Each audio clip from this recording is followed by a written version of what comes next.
주적인 역법 7정산 4편을 완성하게 됐습니다. 1442년 현재 서울 기준으로 그 당시에 수도가 서울이었기 때문에 서울 기준으로 모든 천문 계산을 해서 물론 중국으로부터 배워들인 것을 바탕으로 한 겁니다.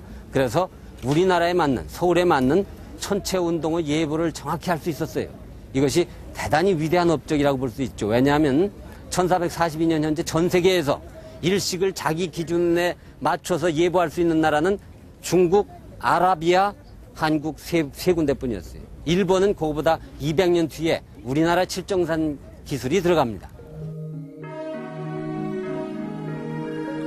우리나라의 말이 중국말과 달라 한글을 만들었듯이 우리의 시간과 중국의 시간은 그 기준이 다르기 때문에 서울을 기준으로 하는 우리만의 시간을 갖고자 했던 것이다. 제위 초부터 시간 관측 사업을 줄기차게 추진해온 세종의 목적이 바로 여기에 있는 것이다.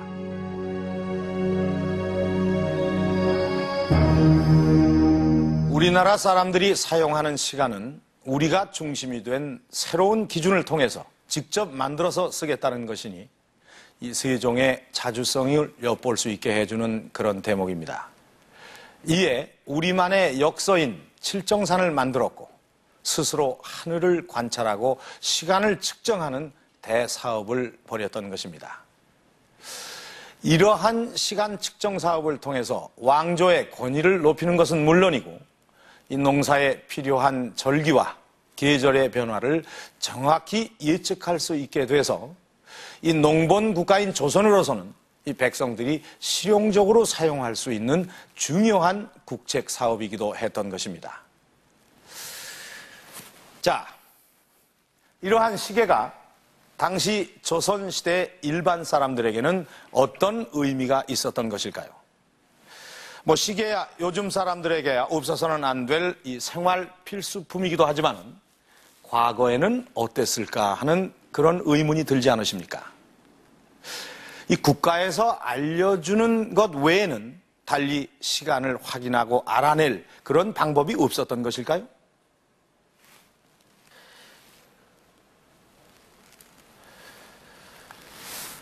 자, 이 부채를 한번 보시겠습니다. 그냥 보면 일반적으로 사용하는 그런 부채입니다. 그런데 이 끝에 매달려 있는 이것이 어찌 보면 놀이개처럼 보이기도 하고 또 이 끝에 있는 끈을 이렇게 잡아다녀서 보면 마치 나침판처럼 보이기도 하는데 이것이 바로 당시에 사용되던 휴대용 시계입니다. 그래서 이 시계를 이렇게 들고 여기에 있는 침을 세워서 햇빛에 이렇게 비춰 보이면 바로 해시계가 되는 것입니다. 자, 민간에서도 이런 시계를 사용했다는 사실을 보여주는 것이죠. 당시 이 조선시대의 사람들은 어떤 시계를 이용했고 또 시간을 어떻게 측정했던 것일까요? 조선시대 민간에서 주로 사용하던 시계는 해시계였다. 규모는 작지만 그 종류와 디자인 면에선 매우 다양한 시계들이 남아있다. 특히 주목을 끄는 것은 휴대용 시계들이다.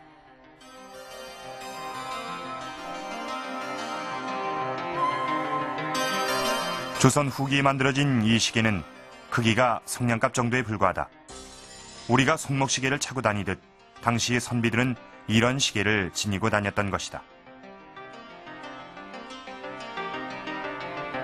시계를 만드는 데 이용된 재료 또한 무척 다양하다. 주위에서 쉽게 구할 수 있는 돌이나 나무는 물론이고 상아나 대리석을 이용한 고급품이 만들어지기도 했다.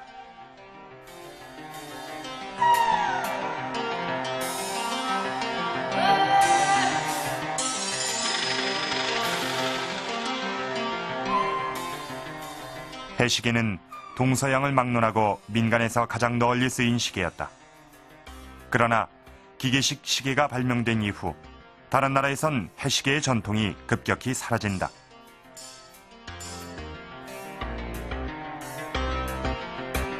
유독 우리나라에서는 조선 말까지 그 전통이 이어지게 되는데 이것은 세종 때 만들어진 앙부일구 때문이었다.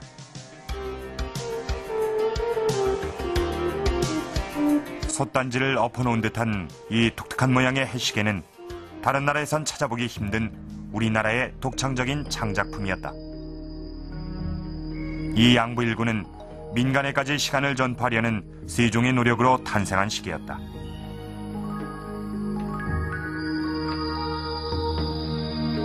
창제 동기를 통해 세종은 이것이 대중을 위해 만든 것임을 명백히 밝히고 있다. 시간에 대한 관념이 가장 왕성했던 때는 정부 측에서 가장 왕성했던 때라고 한다면 역시 세종대라고 할 수 있습니다. 그 뭐 작용루가 너무나 유명하고 뭐 옥눈이 뭐 여러 가지 그 시계들이 만들어지고 정남일구, 뭐 지평일구, 뭐 별별 시계들이 다 만들었습니다. 특히 이 당시에 그 시계 개발이 다른 시대와 그 다른 점은 민간에 또 일상생활에 쓰이는 시계들이 쓰이기 시작했다는 겁니다. 그러니까 군대에서 군대 이동, 작전 이런 데 필요한 시계들, 그걸 위해서 이동용, 휴대용 그 물시계, 해시계를 이제 그 중요한 변방 지역에 보내게 했고, 그리고 지금 저 광화문 쪽에 있는 그 해전교와 그 종묘 앞에 있는 그 동구에다가 그 입구에다가 그 해시계를 만들어 가지고 그 앙부일구라는 해시계를 만들어서 일반인들한테 시간을 알게 했으니까요. 세종 때 처음 만들어진 앙부일구는 지금의 광화문 내거리와 종묘 앞쪽에 하나씩 설치됐다. 오가는 사람들이 시간을 볼 수 있도록 했던 우리나라 최초의 공중시계였다. 이 오목 해시계의 가장 큰 장점은 부피가 작고 간편하다는 것이다. 다른 도구 없이 태양의 그림자만으로도 정확한 시간을 알 수 있게 설계돼 있다. 그 하늘에서 운행하고 있는 그 태양의 운행 모습을 그대로 이 반구에 투영한 모습인데, 이걸 잘 보면 태양의 운행의 모습이 시간에 따라서 혹은 절기에 따라서 그 모습을 살펴볼 수가 있어요. 여기 북극을 향한, 한양의 북극을 향한 그 영침의 그림자가 아주 뾰족하죠. 그래서 가난한 모습으로 여기 투영될 때 그 그림자를 보면은 바로 현재의 시간과 현재의 그 절기, 우리가 24절기라고 얘기하죠. 절기를 정확하게 알 수가 있습니다. 태양의 그림자는 고도에 따라 그 길이가 달라진다. 태양의 고도가 높은 하지에는 가장 짧은 그림자가, 동지 때는 가장 긴 그림자가 생기게 된다. 이 같은 원리를 이용해 앙부일구는 시간뿐 아니라 절기까지 확인할 수 있는 달력의 기능도 겸하고 있다.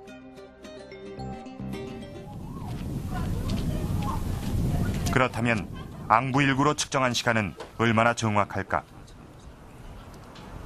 한국과학사물연구소의 도움을 받아 실험해보기로 했다. 정확한 시간을 측정하기 위해서는 앙부일구의 침이 정북을 향하도록 놓은 후 수평을 맞춰야 한다.